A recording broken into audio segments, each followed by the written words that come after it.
2022లో చంద్రబాబు నాయుడు గారు కానీ పవన్ కళ్యాణ్ గారు కానీ ఈ రాష్ట్రంలో ఎంత పెద్ద ఎత్తున ప్రచారం చేశారు. ఈ రాష్ట్రం శ్రీలంక అయిపోతుందని, దివాళా తీస్తుందని.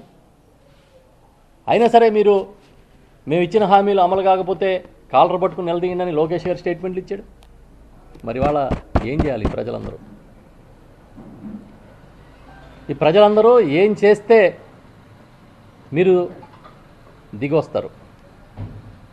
ఏం చేస్తే మీరు ఇచ్చిన హామీల్ని అమలు చేయడానికి సిద్ధమవుతారో చెప్పమని చెప్పి నేను అడుగుతున్నాను. అంతెందుకు, జగన్మోహన్ రెడ్డి గారికి కొన్ని ప్రయారిటీస్ చాలా క్లియర్గా ఉన్నాయి. ఆయన గవర్నెన్స్లో, ఆయన పరిపాలనలో. ఆయన సంక్షేమానికి నా first priority, education, health, agriculture నా ప్రయారిటీ అని చెప్పి ఆయన చేశారు కదా. చంద్రబాబు నాయుడు గారిని నేను సూటిగా అడుగుతున్నా, ఈ సర్కార్ని మీ ప్రయారిటీ ఏంటి?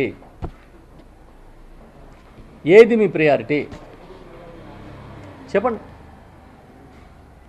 ఏ ప్రయారిటీలో మీరు పనిచేస్తున్నారు, ఏ సెక్టార్ మీ ప్రయారిటీ సెక్టారో చెప్పాలని నేను కోరుతున్నా. ఎందుకంటే ప్రజలు అయోమయంలో ఉన్నారు. 8 నెలలు అయిపోయినా ఇంకా హనీమూన్లో ఉంటామంటే కుదరదు, వాస్తవాలకు రావాలి.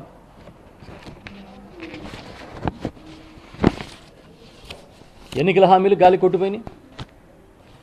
ఇంకా చిత్రంగా ఏంటంటే చాలా కీలకంగా దావోస్. అసలు దావోస్కి వెళ్ళడం అనేది ఒక అద్భుతమైన ఘట్టంగా చిత్రీకరించి చలిలో వణుకుతూ దావోస్ వెళ్ళి ప్రజల కోసం పెట్టుబడులు తీసుకొస్తున్నారని పెద్ద ఎత్తున ప్రచారం చేసుకుని ఇవాళ ఒక్క ఎంఓయూ చేసుకోకుండా వెనక్కి వచ్చారు కదా. దీనికి ఏం సమాధానం చెప్తున్నారు?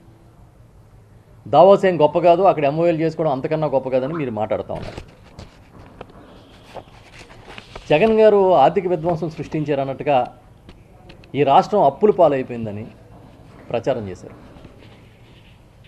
పరిశ్రమలు, పెట్టుబడులు కావాలంటే జగన్ మళ్ళీ అధికారంలోకి రారని రాసిమ్మంటున్నారు పారిశ్రామికవేత్తలని లోకేష్ మాట్లాడారు. శ్రీలంక అయిపోయింది రాష్ట్రమని ప్రచారం చేశారు.